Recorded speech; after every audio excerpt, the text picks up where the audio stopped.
This is John Costa, the editor of Citizens Eye, and here we are down at the Leicester Tigers, where we've got something rather important going on. We've got all the ballot boxes arriving. You can see here there's a massive queue of traffic right down this side of the cat stand, and we're here with Perry Holmes. How are you, Perry? I'm all right, John. How are you? Not too bad. So how's your day been? It's been a long day. It's been very exciting.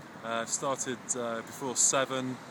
Many of my staff were up probably 5:30 to get their polling stations opened. I'm pleased to report that every one of our 122 polling stations opened on time, and we had people voting right up to 10 o'clock. So it's been a long day of voting for Leicester. Now it's 10:50. It is. And we've got ballot boxes arriving. How long will they be coming for, do you think? Well, good question. I think we could be going till about 11:30 to get all of the about 500 ballot boxes into the stand behind me. Basically, cars are coming in at one end, going into the inner concourse, having their ballot boxes and the documents that go with them taken off, and then the presiding officers who've been working really hard today are going off for some well-earned sleep. And what happens to the boxes when they arrive? Are they kind of stacked up? Are they checked, or are they left till tomorrow? Yeah, they're stacked up. We check the unused ballot papers. That's one of the things we have to do. And then tomorrow we'll be checking all of the ballot papers that have come back in the boxes to make sure the figures match up. And that's going to take us probably till lunchtime, maybe 1 o'clock.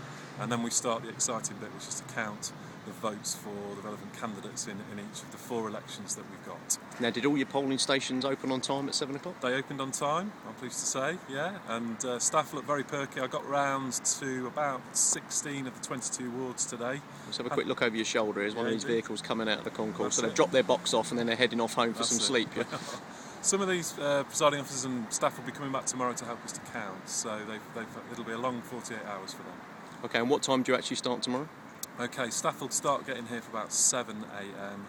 And the doors will open to people who've come in to watch the count from 8 o'clock. And we will start verifying, which is the bit where we count the ballot papers that we sent out to make sure it's the right number that came back. That'll take us, as I say, till lunchtime, counting starting about 1 o'clock. Now, obviously you've got everything from across Leicester here, but also in Leicester South you've got the by-election as well for the MP. Yep. When are you expecting the first results of any of the 3 and the 4 here to start coming in? Okay, so what I've said is I think we'll be... Just some rough timing. Yeah, sure. I think we'll be announcing council elections anytime after 4 o'clock, or the mayoral, which is the biggest probably decision for the people of Leicester. The by-election in Leicester South, I'm imagining, will be sometime before 7 o'clock, and then the AV referendum, I guess, will be sometime between 7 and 8 o'clock. Yeah, okay.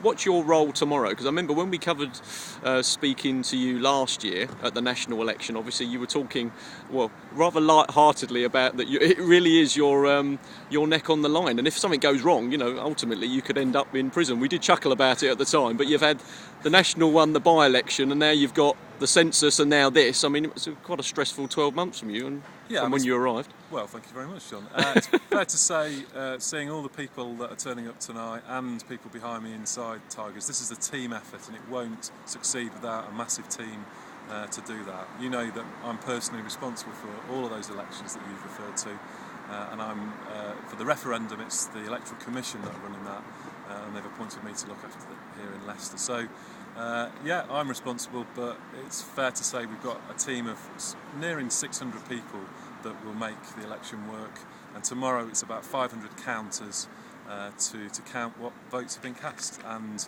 in terms of turnout, we thought it was an a quiet start, early doors, picked up later on. We had people voting right up until 10 o'clock, which is great. I saw some healthy queues earlier on in the day. So it's difficult to call turnout, but I'm really hoping that it's been a good turnout and that we fired people's imagination to use their vote. And what is your role tomorrow? You talk about this extensive. You talk about this extensive team that you've got, about 600 people. What do you actually do apart from maybe just sort of stand around looking nervous and consume lots of coffee? Or? I'll be smiling all day because I think it's an exciting day. It's my job, John, to tell the candidates and agents when we look as though we have a result what that is, and to make a decision with them whether we do recounts, and then it's my job to announce those all-important decisions tomorrow. So for the 54 councillors, 1 mayor, one parliamentary candidate, and the yes or no vote from Leicester for the AV referendum.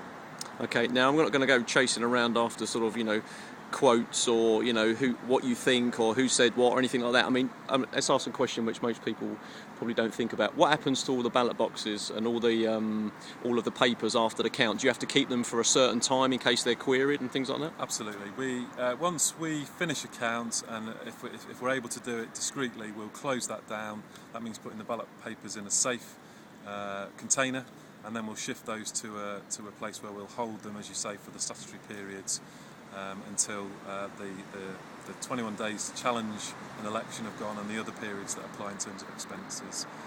So that's the job most people forget about because it comes right at the end.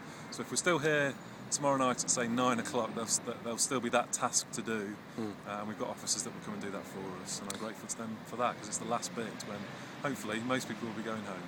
And once you start tomorrow at 10, is it literally you go right through to the final result, or do you have a cut-off time tomorrow evening to then carry on Saturday morning? I don't anticipate going on that long, but we'll stay here till the job gets done.